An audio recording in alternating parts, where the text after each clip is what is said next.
Hey everyone, welcome to the Reddit branch. Today we have interesting stories from Reddit that I would love to hear your opinion about. So feel free to let me know what you think down in the comment section. If you enjoy the video, please give it a thumbs up and subscribe to the channel for content like this every day.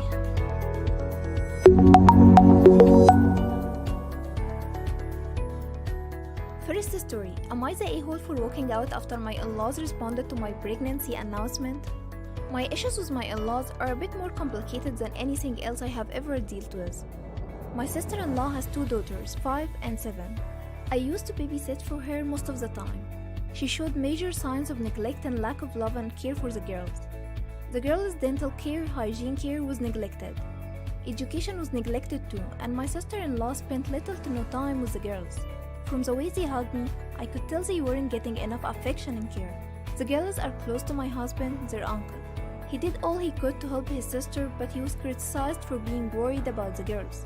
His sister got involved in trouble, and authorities got involved, and the girls were temporarily placed in our custody.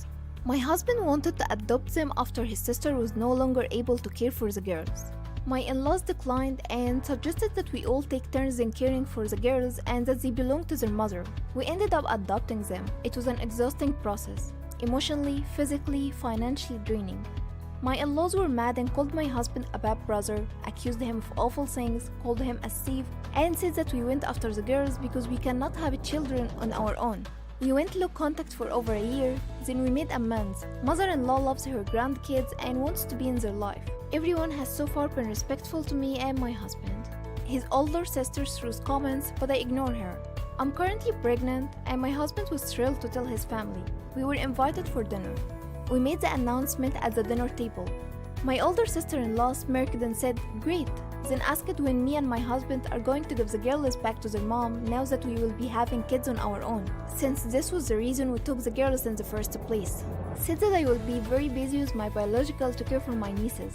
I was so mad. The girls were right next to my husband and heard this. I argued with my sister-in-law and my mother-in-law got involved while my husband didn't react at all. I got ready and walked out with the girls while he just kept staring at his sister. They then started arguing. Everyone thought I mishandled this and made it worse. People replied in the comments with, "You're not the a-hole. Looks like you need to go to no contact and cut them out completely. It takes a lot for a child protective service to remove children from your custody and allow others to adopt."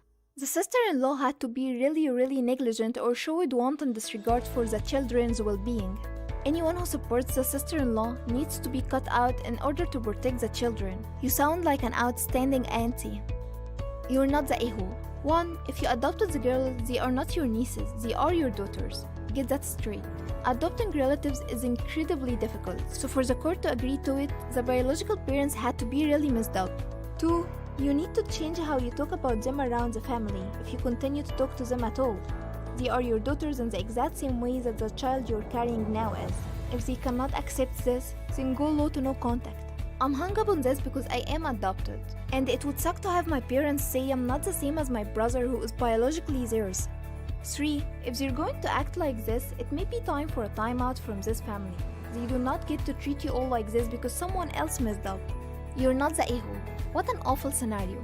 You're clearly a great mother to them. Realizing your sister-in-law comments were horribly inappropriate and especially so right in front of the girls and removing them. I don't even understand how they think you mishandled anything. This is so weird. Now for my personal opinion, that sister-in-law is such an a-hole. Who says something like this in front of the kids? The poster had every right to walk out of there and actually had the right to throw some ugly words at that sister-in-law as well. Next story, am I the a-hole for calling sister-in-law selfish? Recently, I received the awful news from my heartbroken mother that my father had passed away from pneumonia. He hadn't been ill for very long, so despite his age, this was a shock to my siblings and I. I have two sisters, Katie and Judy, and two half-brothers from my dad's previous marriage, although one passed in 2017. My mother has a poor relationship with him, so she requested that either my sister or I inform him of our father's death, so I informed our half-brother Jerry. Our conversation did not last long, but he said he wanted to be involved in the funeral. When we had our first conversation over Zoom regarding the funeral, Jerry and my sister-in-law were rude to my mother. They spoke over her and claimed that she would not know what our father would have wanted. Never once did she speak up for herself or raise her voice to them. But my sister-in-law complained that she apparently rolled her eyes. Jerry and my sister-in-law do not live in our area, so while they can travel for the funeral, it's unlikely that they could travel to meet the local vicar or church choir.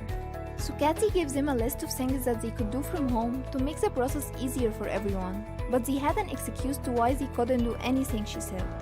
We asked what they could do, but they had no idea. It was very frustrating.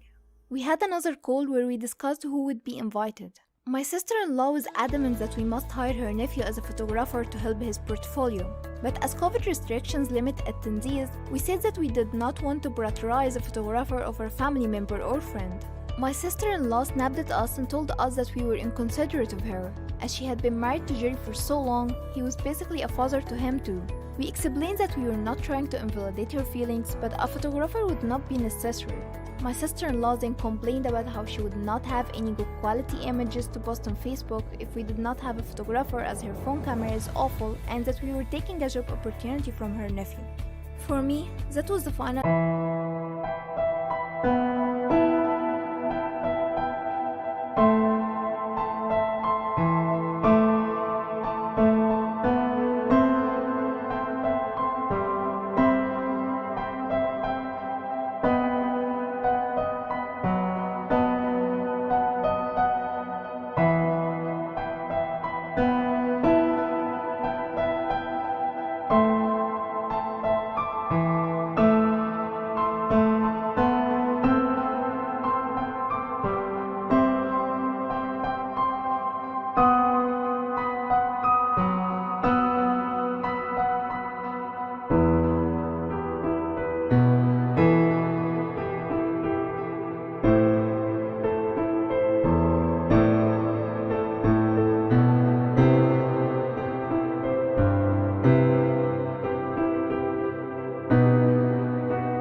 Is true. I told her that she was selfish for caring more about her Facebook feed than our grieving relatives who would like to say their final goodbye to our father, and that it was unfair for her to expect us to pay her nephew to attend the funeral when there is a limit on who can attend. She later posted to Facebook claiming I was inconsiderate and out of line. My sisters and Jerry agree that I was out of line and that I should have just listened to what she had said. I argued that she hadn't lifted a finger to help us, and yet when her mother died, Katie and I helped her with the headstone and catering. Everyone is in agreement that we cannot hire her nephew and cut a friend from the guest list, but they believe I handled the situation wrongly. Retrospectively, I am wondering if I should have just behaved as my mother did and just ignored her, and I feel as if arguing over Facebook was a little bitty. Am I the a-hole? People replied in the comments with, "You're not the a-hole. Your sister-in-law has weird priorities, and while it may be a grieving process or something, you're not the a-hole for calling her out on it. Also, sorry for your loss. You're not the a-hole. This is weird. I have attended 3 funerals this year over Zoom. Your mother gets to decide what happens at her husband's funeral. I would take this as a cue for all family members to get their affairs in order. You're not the a-hole. Is hiring a photographer for a funeral standard to practice? Especially with COVID and a limited amount of attendees at a funeral. I agree it's not necessary to hire a photographer, especially if your sister-in-law's argument is so she has posters for her Facebook feed.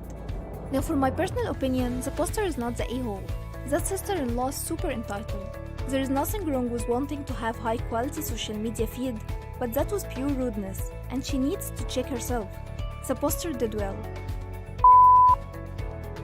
Next story. Am I the a-hole for issuing my boyfriend an ultimatum? I, 28 female, wrote a letter to my boyfriend, 35 male, in which I told him he has to meet certain terms or else I'm going to leave him. Backstory.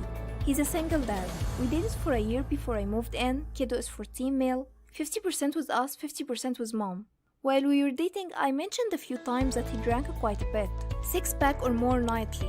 I noticed this because I had started drinking more than usual without realizing it, just hanging out with him.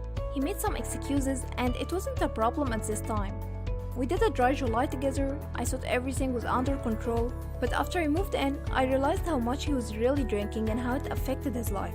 We had several talks about it, and I asked him not to drink when his kid was with us. He always agreed with me, but would bring it up the next time he was drunk in this depressed, you clearly hate me, want to change me sort of way.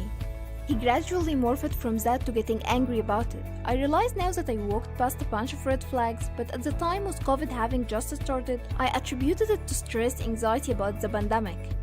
Anyways, when I finally started to bring up that this is alcoholism and it's a serious problem, he said, "Well, you met me like this and fell in love with me. So is that just a lie? Why are you upset now when nothing has changed?" and had no interest in addressing this. I wrote him a letter and emailed it to him while he was on his way home from work that basically said he had 6 months to be involved in sobriety support group and to be making real progress towards sobriety, or else I'm moving out, breaking up. I specified that I understand that sobriety isn't a switch that can just be flipped and that I do not expect perfection, just changes and steps and daily work towards progress, whether that be in or outpatient, virtual support, etc. Since then, he will be sober for a few days and then sleep up and hide it.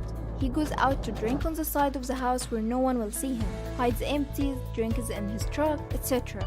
I confronted him last night and told him just not to lie to me about it. And he told me that he feels 100% more stressed, anxious, which leads him to drink even more than he used to, because I'm holding our relationship hostage. He says that he feels like if he's not 100% sober by the end of the 6 months, I'm gonna drive off into the sunset and wreck his heart and his life and make his kid upset. Now I feel like an a-hole. He's misrepresenting what I wrote, and I told him so, but I know that ultimatums aren't great for relationships, and that I made excuses to myself when I wrote the letter to him. This will motivate him, nothing will change if I don't set a line, boundary, he's not listening to me, and this will force him to, etc. But it seems to have just made things worse and made me into a jerk. People replied in the comments with, "You're not the a-hole. That's not an ultimatum, it is a boundary. Honestly, the red flags even now are overwhelming. Maybe just move out now and say if he's sober in 6 months you will consider maybe moving back in. But I wouldn't stay there if I were you. Sounds like things may spiral fast with the way he's handling things. You're not the a-hole. You have tried to communicate an issue within your relationship and giving a fair expectation. You said you don't expect it to be perfect, you don't expect it overnight, but you just want to see change. However, he has to want to change, and if he doesn't, you cannot make him. I see you have a choice. Stick it out and support him if when he decides to change, or get out now. Now for my personal opinion, the poster is 100% not the a-hole. She handled this in the best way possible, both for her and for him. She doesn't need to tolerate him like this, but she was also kind enough to give him a chance to change. This concludes all the stories we have for this video. Thank you so much for watching and I hope you enjoyed it. Please feel free to share your opinions in the comment section down below. Until next time.